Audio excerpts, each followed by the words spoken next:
Marcus Collins, welcome to the Comfort, Peace, and Freedom podcast. How are you doing today? I'm doing well, man. So glad to be with you. I think this is fantastic because technology being what it is, the invites and the Zoom, and this just goes to show you how complicated our world has gotten. Because am I on your show? Are you on my show? When are we doing this? I mean, who's got the record button? None of this used to happen, 10, 20 years ago, did it? Those are the trade-offs of technology. You get some inconveniences and you get some major benefits, but somehow or another in the wash somewhere, hopefully there's some upside. Yeah, I mean, I tell you, where are you located currently? I'm in Ann Arbor, Michigan. Ann Arbor, Michigan. Okay, so I'm in Toledo, Ohio. I'm in Sylvania, Ohio, so I'm not that far south of you. I know Sylvania really well. Yeah, and again, if it was my preference, I'd be sitting up there in your office, or you'd be sitting in mine, and we'd be sitting across from each other having a chat about how all that works. Now, I see University of Michigan in your. Is that? Tell us a little bit about that. Yeah, so I'm an assistant clinical assistant marketing professor here at the Ross School of Business, University of Michigan. But this part of my career is actually on the newer side. I spent most of my career in practice. I've been a marketer and advertiser for quite a while now. Went here undergrad, studied engineering, realized I didn't want to do that, but I did it anyway because that's what you're supposed to do. So I did it. Wanted to be a songwriter, much to my parents' chagrin. They weren't having it. So I finished my degree in engineering and then went into the music business and tried my hand at it. And had some minor successes, very, very, very, very, very, very minor. Realized the music business as I knew it was being disrupted, and it certainly wasn't what I wanted to do. So, or at least what I had hoped to be doing. So I went and got my MBA and then went out into marketing, working at Apple, doing partner marketing in iTunes, met Matthew Knowles along the way, who has a daughter named Beyonce. And he goes, wait a minute, engineer, start a music company, you have an MBA, you work at Apple and you're black. Like, dude, you don't exist. You're not real. You're a unicorn. I go, no, I exist. I'm a real human being. He says, well, you should run digital strategy for Beyonce. And I go, oh, yes, I should 1000% do that. So I ran digital strategy for her during her I Am Sasha Fierce days, and then ended up winning into advertising. It was around that time that I started to invest myself in the social sciences, understanding why people do what they do. And the more I incorporated that into my work, the better the work got, which made me more curious to dig a little bit deeper. You fast forward a decade or so, and I find myself squarely planted in the world of academia while also having a foot in the world of practice. Well, I got to tell you, you threw about 40 gems in there just now that I need to unpack a little bit. So first off, because you were supposed to, tell me a little bit about, you went to engineering school because you were supposed to. What does that mean? Yeah, I study culture, so I've always think about things through a cultural lens, even though I didn't have the language to describe it then.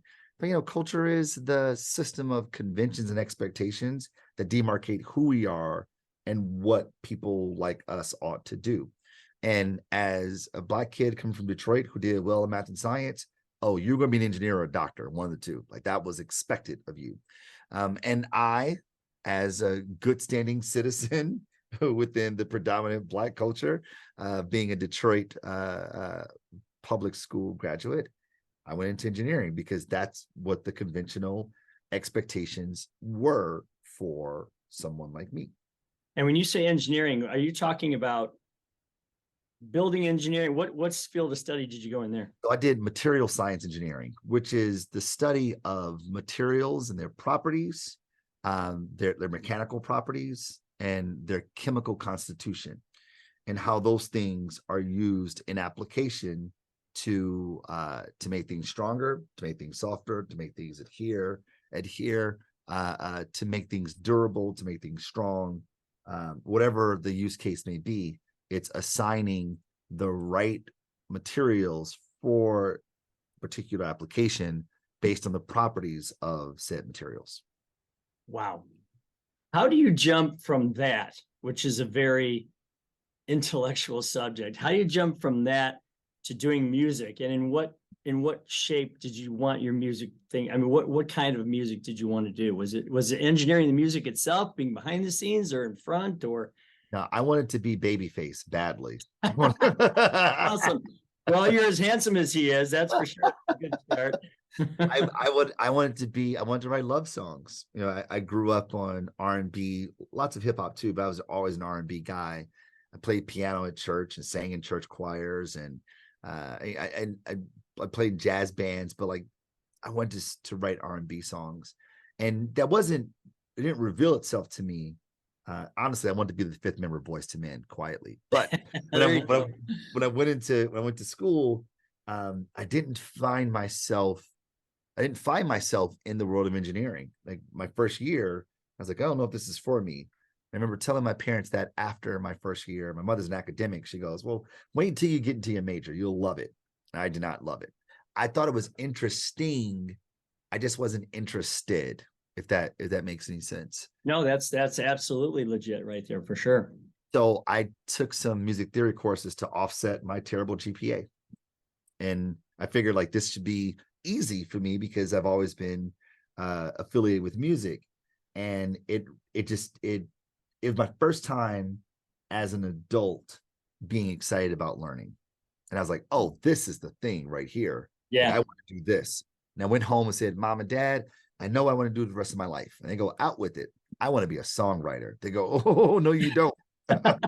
No, sir. No, you don't. No, nice try, Marcus. Nice try. Exactly. Like that's cute, but no, it's not happening. And for me, I just felt so energized. I felt like the curiosity engine had leveled up to like 5 gears higher than what it was before. And I just felt most like myself in that world. And I feel like I wanted to explore it as much as I could. You know, it's interesting that you say that, because so I have this theory on college, and it's not a popular one with colleges, obviously. I grew up as a ditch digger. I was 15 years old, right out of high school. I wanted to make money right away, work with my hands, be outside. And I did all those kinds of things. And, you know, I saw people that were planning on going to school, and I wasn't really planning on doing that. And I felt kind of like an outlier, although we still had shop class back in high school at the time. So you were still a cool kid if you went and welded something, or you built a table, or, you know, you were a mechanic or something like that. And so you could still do that. I mean, now in this day and age, if you're not in a college prep high school going to a college path, you're seriously an outlier. Yeah.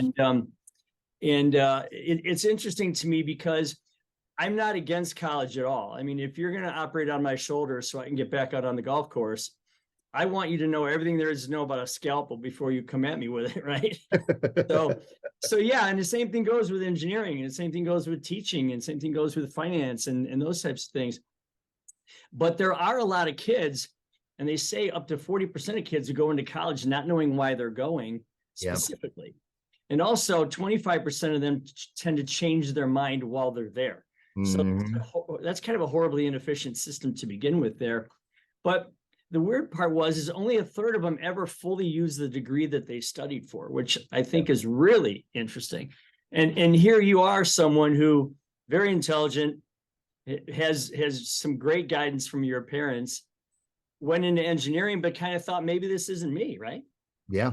I mean, you're not wrong. And it took me to now be a part of the academy to have a more poignant view on education, particularly higher education, college and universities.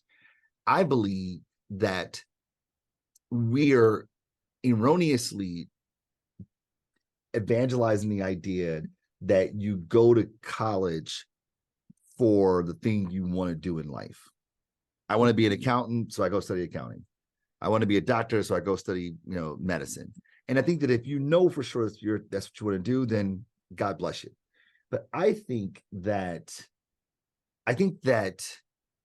school becomes more powerful when you don't view it as a vocation, but you, especially the undergraduate degree, you view it as a place to learn how to learn, learn how to develop like critical arguments, a critical mind, so that you don't take the world at face value, but you look under the hood and you have a set of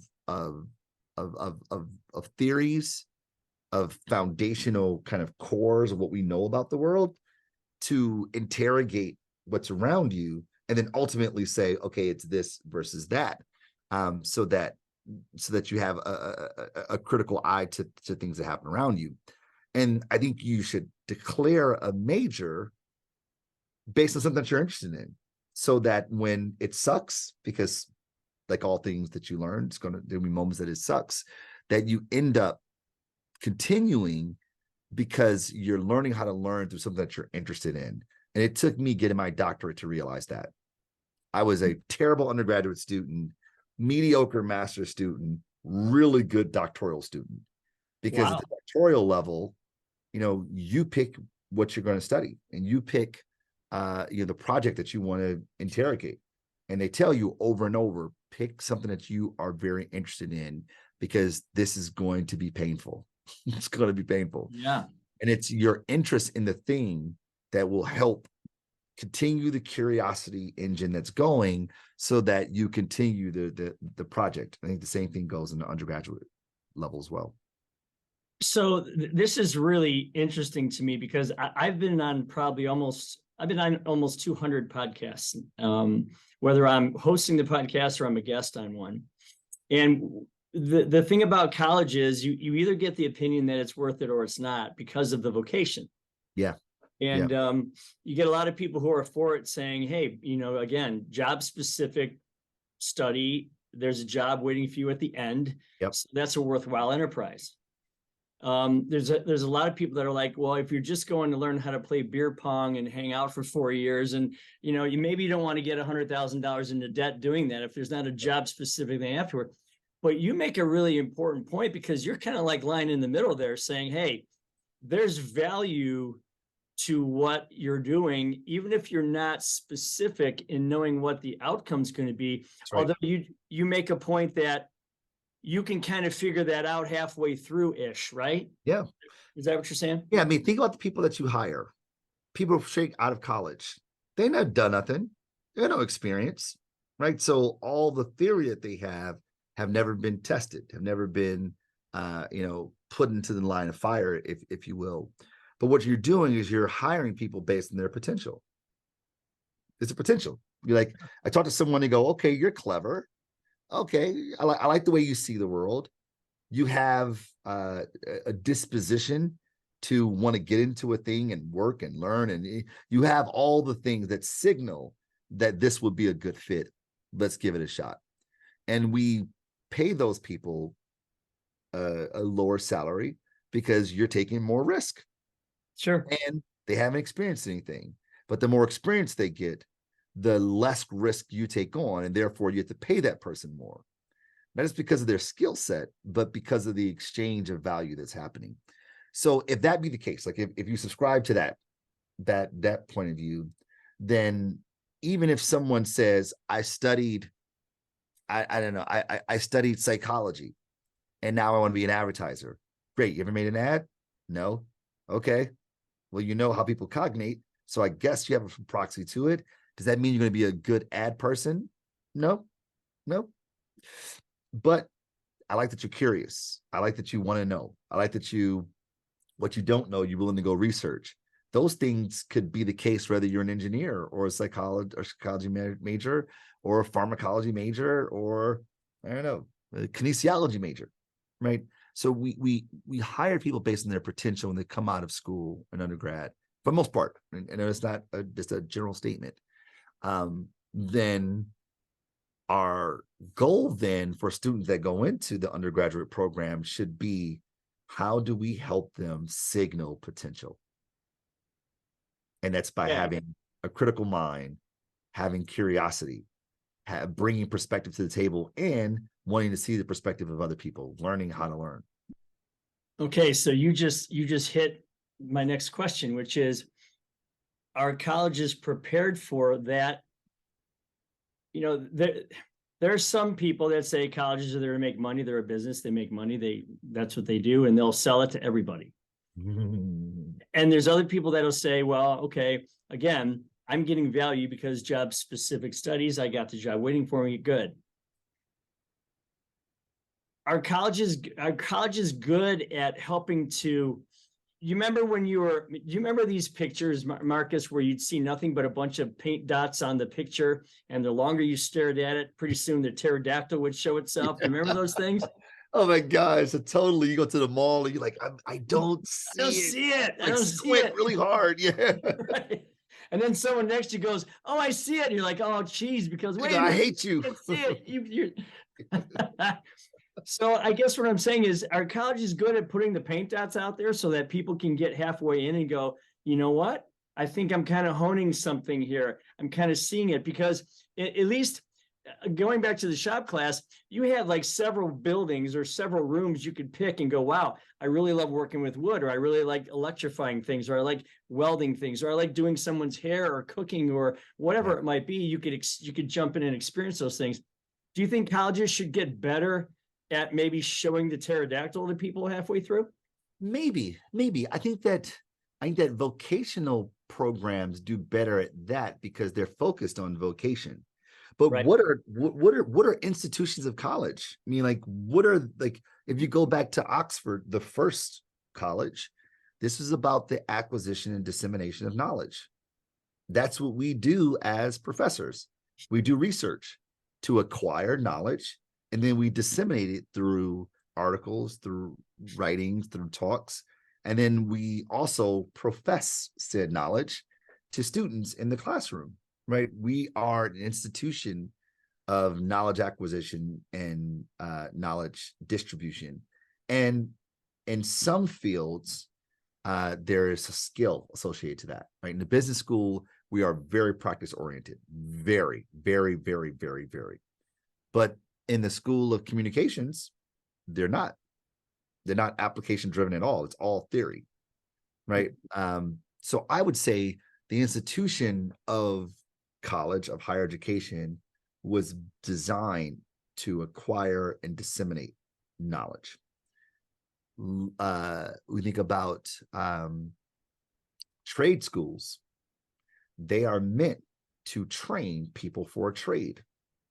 And I think that that's where it's like, hey, you want to do cosmetology? Don't go to a university. Go to a vocational school. You want to be a plumber? Don't go to University of Michigan. Go to a plumbing school so you can learn that trade. And I think that, so accounting is a trade, but it's not, it's a profession, not considered a trade, which I think is actually far, it's more elitist than anything else. Yeah. But it's a trade, right? It's a trade. For the more cognitive jobs, like marketing, like law, how do you know a good lawyer? Right. You only know a good lawyer based on wins and losses, right? You only know a good marketer based on the campaigns they put into the world. And by the way, there's so many factors and variables that impact whether the campaign turns out to be good or not, that you can't even say that hey, the job you did on that person's hair, great. You can do that with the hairstylist. But with the marketer, you can say, well, that team and that client, and that there are all those things that can obfuscate whether you're good or bad. So it's a long soliloquy to say that the schools are based on different things, and what universities and college provides are good housekeeping seals of critical thinkers. That's what we produce. Critical thinkers who have a repertoire of knowledge, theory, and concepts to interrogate the world around them so that you might apply new thinking to it. It's such an unbelievably good answer. I guess what I'm saying now is, when you have somebody up on the stage and you have a tech school guy or a gal, and she's debating, or he's debating, a college professor about, the virtues of both of those paths, I think for parents, there should be a third person sitting in between them, and that's you, because you're literally saying, well, there's good in both sides of this thing. Yeah. So don't feel like it's, A or Z. I mean, M is pretty good because you're coming out with problem solving, critical thinking. That's right. And you're That's coming right. out with a desire to learn or the ability to learn how to learn. That's right. It's not binary by any stretch. I mean, you look no further than my parents. Like my mother is an academic, like doctorate professor. My father, he has an associate's degree, right? My father worked in automotives, right? He got his start as a mechanic, and then he worked in the parts and labor department at a car dealership, and then he worked for a manufacturer for the big three, and then he co-founded a venture where he did services and repairs for the big three and big transformers, etc. And my father was the breadwinner of our family, and not even like our nuclear family, but like our family writ large, right? Like, but he was not a product of higher education. However, I would never make a decision about my career, about money, without talking to him first, right? Not because he's my dad, but because the knowledge that he's acquired from his lived experiences, right, was one that my mother doesn't have. However, I talked to my mom when I want to talk to her about like esoteric, abstract ideas, right? Because that is the knowledge that she has acquired, and how to navigate, the educational environment and the like, right? The two of them together make a vicious combination, right? I think that's kind of the point you're getting at, is that these binaries that we create in life, I think they're more harmful than we know, because essentially it means is you're either a 0 or a 1. And if you're not either one of those things, then what are you doing? And to feel like you don't know what you're doing, and that you're sort of in this purgatory of existence, that could do a number on someone's self-esteem. So many questions running through my head. So you've got someone like your father who, again, just kind of did the college thing just enough, but ended up getting into a very professional scenario, like running his own business, or a very white collar kind of scenario, which is fabulous. And yet I know people who have gone through college who shunned all that to go back to being a plumber because they really wanted that control and they wanted to do their own thing and whatever. So again, two separate paths. How would you tell someone, we learn in different ways. We learn by seeing, we learn by touching, we learn by doing, we learn by speak, we learn by hearing, all these different ways. What would you tell parents who've got a child and the child's like, I'm really not sure what I want to do. I'm not sure I want to go to school. I know I'm kind of supposed to do that. I'm walking through the halls of my college prep, high school, whatever that even means. Mm-hmm. And my school, Marcus, turned into a college prep school. My high school did. I don't even think it changed anything. They just put college prep on the walls. But what do you tell to a mom or a dad that is kind of thinking, well, what do I do? Well, how do I guide my child? Because, instantly my default mechanism is I birthed my child, I clothed my child, I bathed my child, I fed my child, I protected them and sheltered them and taught them what I could teach them about basic living. I guess in order to finish the cake, I have to put it in the oven of college, right? I have to do that. But what would you tell them if their child's like, what? I'm pretty good with a nailer gun, Dad, or I'm pretty good with with doing people's hair or whatever. What would you tell them? Yeah. Well, I said, you got to let them explore. I mean, my parents, they wanted me to finish an engineering degree because, like you said, like they invested so much in me, and they want to increase the possibility that I'll be successful in life. And how do we do that? Well, the convention is college, right? And these are the cultural expectations of what people like us do, right? And that's why I wrote the book, For the Culture, for that very reason, is to unpack these invisible forces that influence our behavior, and that is culture. So for that parent who says, my kid doesn't really know what they want to do, and they sort of like this thing over here, but I feel like they should be going to college, right? I'd say let them take a gap year. Love it. Take a gap year. Like, let them explore. Like, it would be more cost efficient for you Yeah. let them take a gap year than to pay for a year of college and treat it like a gap year. Wow, that's a great way to say that. Yeah. To buy to buy a year one of college and yet let them treat it like a gap year. That's an amazing way to Yeah. say that. So I would say if college is stupid expensive these days, I'd say, hey, your tuition will be 40 grand this year. I'm gonna give you 20, maybe 20 to explore, but you have to proactively explore. Right. Right.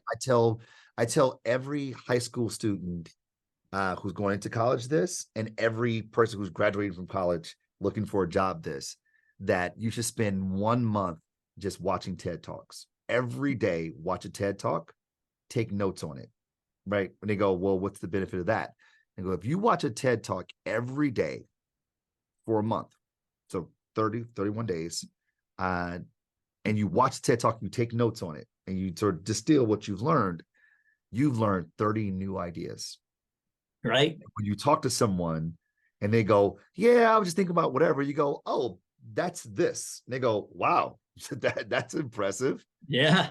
And that's what people are looking for. They're looking to be impressed by your potential. Yeah. And you signal your potential by your knowledge acquisition. If Love it. you plan to go into a cognitive driven field. But if you want to go into something that's more trade oriented, I go, great. You want to know how good, if you're good with your hands, go make something. Sure.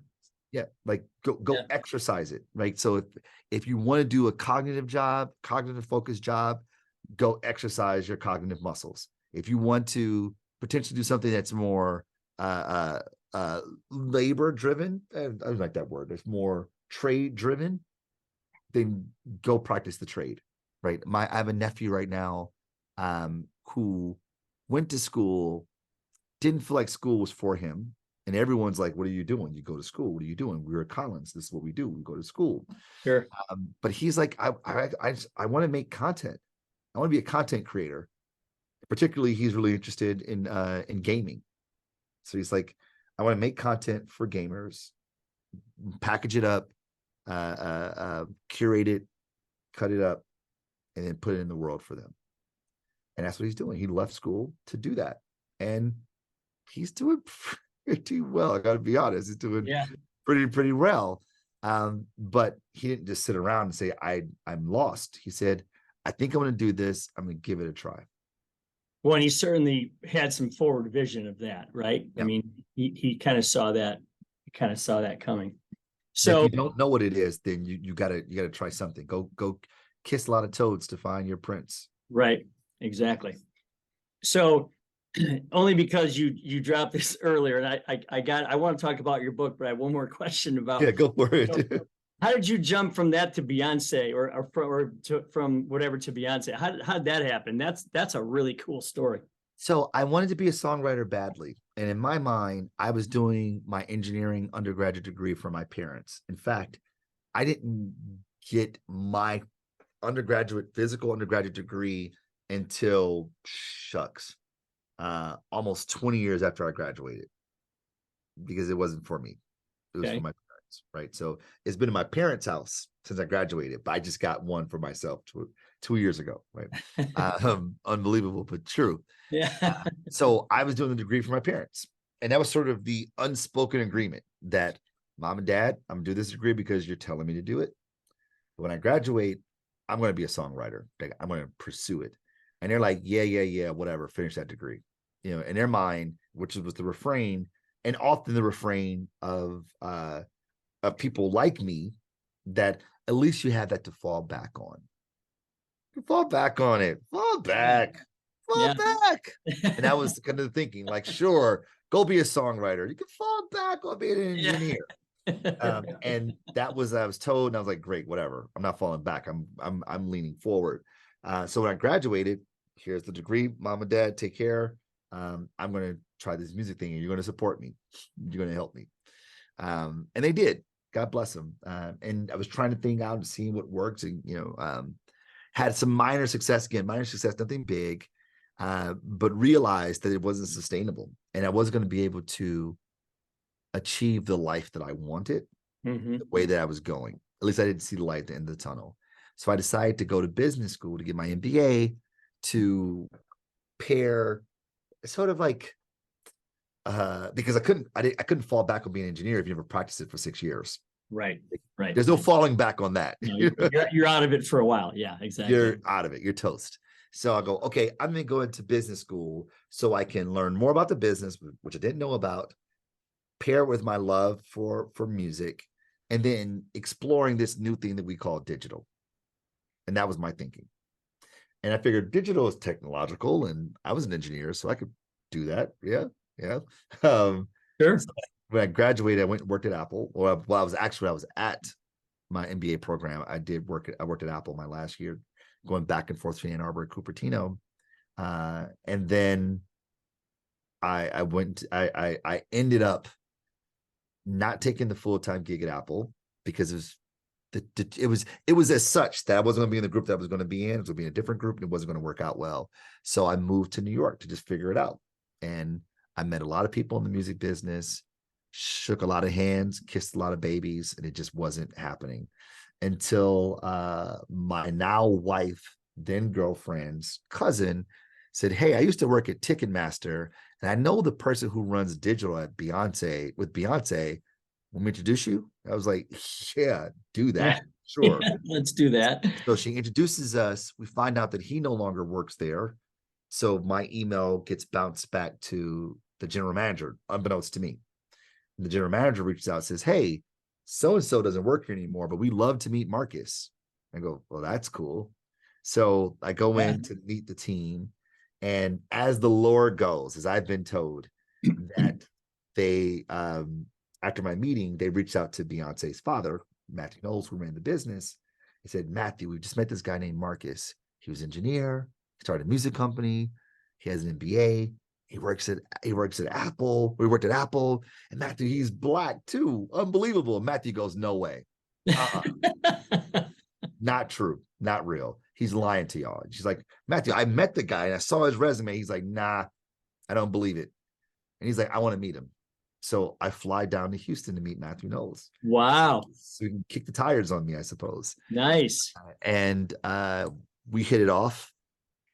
And he said, "I'm going to get in touch with you in a week." And he did. He said, "I want you to come back to Houston because I want to talk to you again." I go, "Okay." So I fly back to Houston from New York to meet him again. And he gives me an offer to run digital strategy for the agency, for the advertising, for the record label and management company for Beyonce, Solange, Destiny's Child, and all the other artists that were on the label. And I was like, "Yeah, count me in for that, for sure." For sure. That is incredible. That is amazing.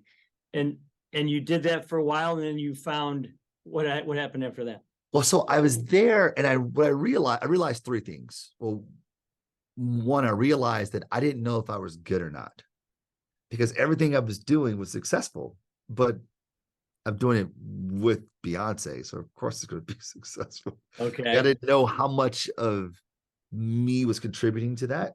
Sure. So when I look in the mirror and like I see the success we're having, I didn't feel a part of it because I didn't know how much of it was me. The second part is that I wondered, like, where do you go after you work for Beyonce in music? Like everything just felt like a step down. I was like, Sure. "Oh man, Yeah, absolutely. did I just like hit the ceiling on this thing?" You started at the top of Mount Everest. Yeah, That's right. I go, "Oh man, I don't know if there's any place to go after this." And then there were rumors that Beyonce were going to leave her father for management and be self-managed. And I go, "Oh man, like send me have to like make sure that she takes me with her." That just felt really weird. Yeah. I was like, "I think it's time for me to go." And it's like, where do I go next? And I thought that advertisers were doing a better job of helping artists get discovered than record labels were. And I go into advertising. That's what I'll do. And that's what I did. Awesome. So I wrote a book. I'm a ditch digger. Never intended on writing a book, never intended on becoming an author. was actually writing a letter to my daughter who was suffering from a pretty serious illness at the time. 5 years of sitting in doctor's offices and waiting rooms and radiology rooms and all that is no place to be, but it gives you a lot of time to think. And so that letter to her basically it was about, what are we chasing in life? I mean, if I could tell her, what should she be chasing? You know, there's things, there's successes, there's money, there's careers, there's all these things. And the words comfort, peace, and freedom just kept coming back into my psyche, and I couldn't get rid of them. They were like 3 interconnected words, couldn't get rid of them. And I just kept going from there.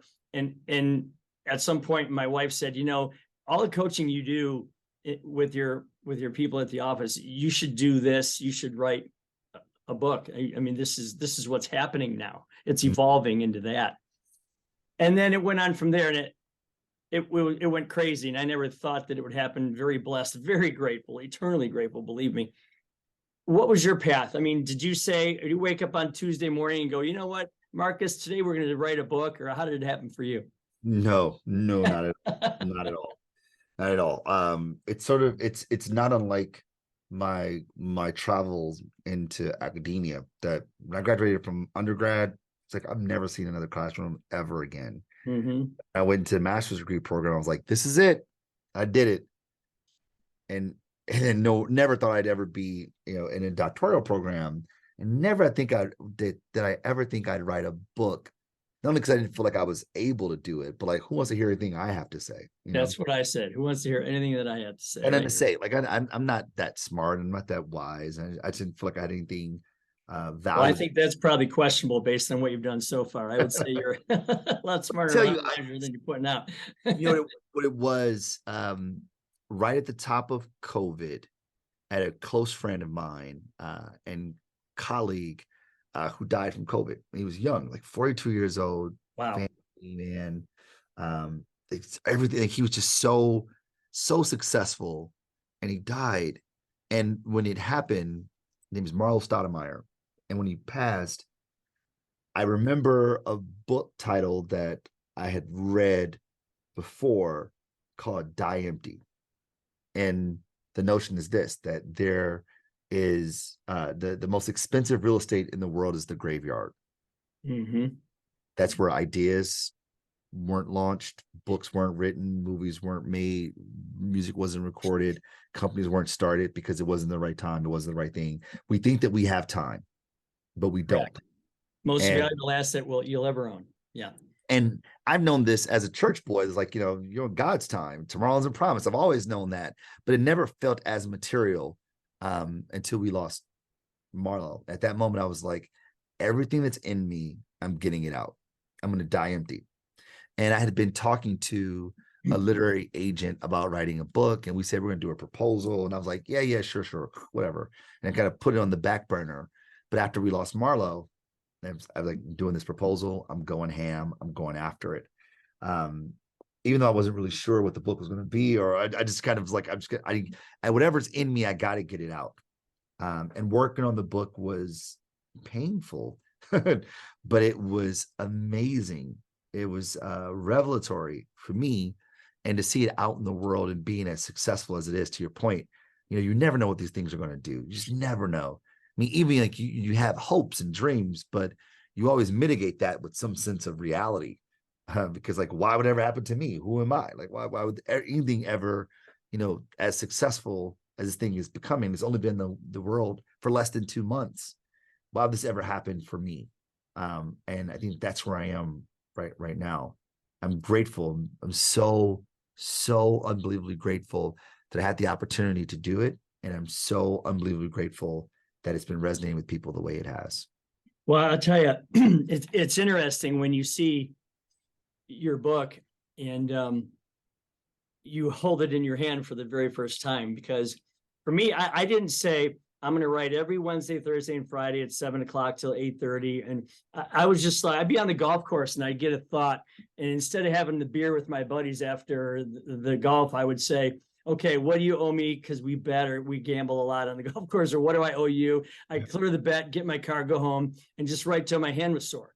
And it just came to me in spurts like that. And that's kind of how it happened. So yours is called For the Culture. Can you just tell us, I mean, who's the reader? What's it about? What do you hope they get out of it? So the book makes the argument there's no force more nor external force more influential to human behavior than culture, full stop.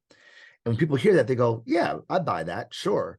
But if you ask 5 people to define culture, you get 55. That was my next question. Yeah, my very next question. 55 different answers. So we don't have good language for it. Because we don't have good language for it, we can't operationalize it, right? Because we don't have a good Rosetta Stone for it, we can't really harness its power. And that's important if you're a marketer like me, or an activist, or a politician, or clergy, or a manager, a leader, an entrepreneur. Sure. Right. So like there's so many people who could benefit from culture. So having a better understanding of it will help us leverage it more. So the book unpacks what is culture, provides perspective, language, and then tools to be used based upon all the work I've done as a practitioner over the years, working with brands like Nike, Apple, McDonald's, Google, Beyonce, and a host of campaigns that I looked at in the world and have felt like these things were indicative of the work that I would like to do as a practitioner. So without I mean, I want people to read the book. It's so needy. I mean, it's timely, it's in need. So people can understand why they think the way they think, why they do the things that they do. Can you just give us a quick 5 seconds on your definition of culture as he relates to the book? Yeah, so I look at it through a sociological lens, particularly a Durkheimian lens. Durkheim is one of the founding fathers of sociology, and he talks about culture as a system of conventions and expectations that demarcate who we are and govern what people like us do. Which goes back to your earlier question when you said, "Hey, wait a minute," you said you went to college studying engineering because that's just what you're supposed to do. Those were the cultural forces. Those were the conventions and expectations that demarcated who I am and governed what I did. And we make so many, if not all, of our decisions as we navigate the social world based on these cultural connections, these cultural characteristics that govern our behavior. And as a result, because we don't have the language to describe what it is, we don't have very much agency to do anything about it. So we just end up being influenced by it. So who's the reader then? I mean, if you had to pick, the weird thing for me was when my book came out, there was 1 or 2 readers, and then 2 or 3 other classes of readers kind of showed up that I didn't expect.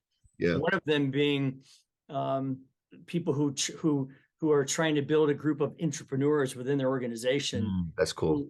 Who want to be entrepreneurs, but can get what they want for their life through this organization. So why wouldn't they stay? Yeah, they have all the control and none of the risk. Why wouldn't they do that? Right. Who's the reader in your book? I've focused on people with a vested interest to get other people to move. And that's what the book does. The book helps people get people to adopt behavior. So the book is squarely centered on people who have a vested interest in doing that. If I were to put a label on it, it's marketers first, marketers, advertisers first. Now, whether you have marketer in your title or not, like if your job is to get people to adopt behavior, then you're a marketer. That's what marketing is, right? That's the core function. You're selling something, even if it's an idea, an opinion, or whatever. Yeah. Exactly. So that's who the reader is targeted for. I have an idea, I have a message, I have a product, I have a policy that I want to be adopted in the world, and I'm going to use this cheat code to help me do that very thing. And what kind of reviews have you gotten on it so far? It's been really good. It's really good. Yeah, I mean, I just you talk about people being sort of humble bragging on LinkedIn. Man, it is not a brag at all. I'm just so grateful for every ounce of success that this thing has acquired over time, because I remember a time when things weren't going well for me. Yeah. It's what I think what most people don't understand is, well, if you Google this quick fact, they'll say that only 1 in 12,000 authors ever sells more than 1,000 copies of his or her book in their lifetime. Wow. How about that? So there's an awful lot of books out there, Marcus, that people put out there. And you know, if they're thinking, well, the only way I'm going to feel successful is if this thing's commercially crazy, Yeah. they're going to be disappointed. That's You right. know? So yeah, it's one of those things. So I think that's what people don't quite understand, because you know, you have this book, and the first time I held mine in my hand, it was like, I mean, not the birth of my daughter, certainly, but it was like, wow, I mean, this is the culmination of a whole lot of things. And then the other thing is, you know, so many people probably come up to you after you wrote the book and said, you know what, Marcus, I'm going to write a book. Yeah, I've been thinking about the same thing. I think I'm going to go write a book. And you're like, yeah, go ahead. I dare you. Go ahead. Have at it, my friend. Have at it. Now, the one thing that I've sold, I've been very lucky. It became a bestseller last fall, and it's just been crazy. I didn't think it would go 10 feet, much less 10 miles, but I haven't seen someone in an airport reading it yet, like someone I'd never met before, like in Houston or in Tulsa or in California. And I'm kind of waiting for that moment to happen. I hope it does. But you got to feel good about accomplishing that goal, right? You got to feel good about getting it all out on paper and getting. I can see the books behind you. Yeah. Love the color, the cover. It's very colorful, and it gets right to the point. You just gotta be so proud that you've done it, right? I am proud that I achieved it for sure. But the thing that gives me the most joy is that people are getting something out of it.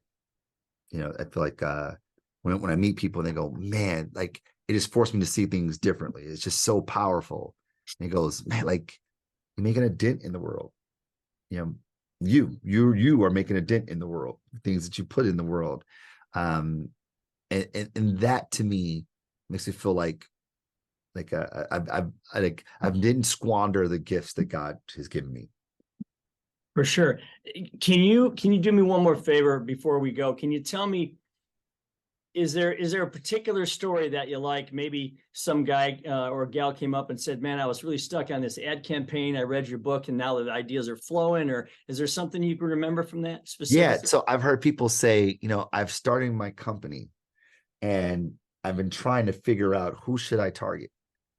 And like the way you framed this idea of we don't target people based on what we do, we target them based on who we are. That framing, that reframing rather, had just unlocked so many opportunities from that they never even thought about. And they're in short order, they're just seeing themselves acquire new people into their community. And they're like, dude, like just not like a flick of the switch, but they can see the evidence of the thinking right away. And that makes them feel, especially as entrepreneurs, that makes them feel hopeful. And my God, that is the fuel of entrepreneurship. Is Absolutely. Hope. Yeah. And for you, you know, an entrepreneur is a hopeful person by default, right? Yeah. And if you can add clarity to that hope, man, are you doing something for somebody else, right? Exactly. Good night. Good night. Exactly. So I mentioned the words comfort, peace, and freedom earlier, and I always end with a couple of speed questions about just you personally. And hopefully you'll leave work out of it, because I get some people who I say, where are you most comfortable? And they go, right here in my office, giving a speech or doing this or doing that. I'm like, okay, let's leave that off to the side. So 3 words, comfort, peace, and freedom. Where's Marcus Collins most comfortable? Most comfortable in church. Nice. Why is that? I just feel it's the safest place, both literally and figuratively. I'm there with my family, my physical family, and my spiritual family. And I just feel like I feel the embrace of both. Beautiful. Great answer. Love that answer. Where are you the most peaceful? I think at home with my kids. That's fantastic. And what do you like to do with them? Oh, lots of music, lots of movies. Music and movies. Yeah. Well, there's some culture builders right there, right? Right. That's right. All right, last one. Where do you feel like you have the most freedom? On a stage, actually. Really? Talk about that. 'Cause I feel like in those moments where you're on stage, people have given you permission to take them anywhere, right? And in that moment, they're not confining you. They said, all right, you got the microphone. You're the one talking. Are all eyes on you. And I feel like that's the moment where I can change people. Like you can change people. I've been changed by hearing people talk and go, whoa, I never thought about it that way. Yeah. To me, it's a freedom because I get to do it without restraint, but also I have the luxury of doing it on my terms. Yeah, that is so great. A lot of people would have answered that question. Freedom on stage. Well, I feel like I'm in a straitjacket for the first couple minutes, and then the freedom comes out after I've been up there for a second. Right? There's that too. Well, Marcus, thank you so much for being with us today. I really appreciate it. I have to tell you, you've added a whole nother dimension to my specific discussions around, higher education, not higher education, helping people figure out the right path, because there is a middle road there. And you articulated that really well. So thank you for that. My pleasure. I'm glad this worked out, even Yeah. though they're definite, the way it came together. So tell me, what's next on, first off, where can people find you? And then what's next for you? You could find me on all the social networking platforms. I go by Mark to the C, MarcTothec. You can find me on my website at www.marktothec.com.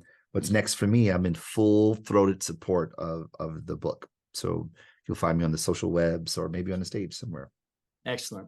Well, good for you. Congratulations on the book. I hope it goes crazy for you. Thank you, sir.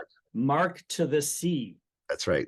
Find him at Mark to the C everywhere. So again, thank you so much. And I really appreciate your time today. Appreciate you, Ken. Take care. Yep.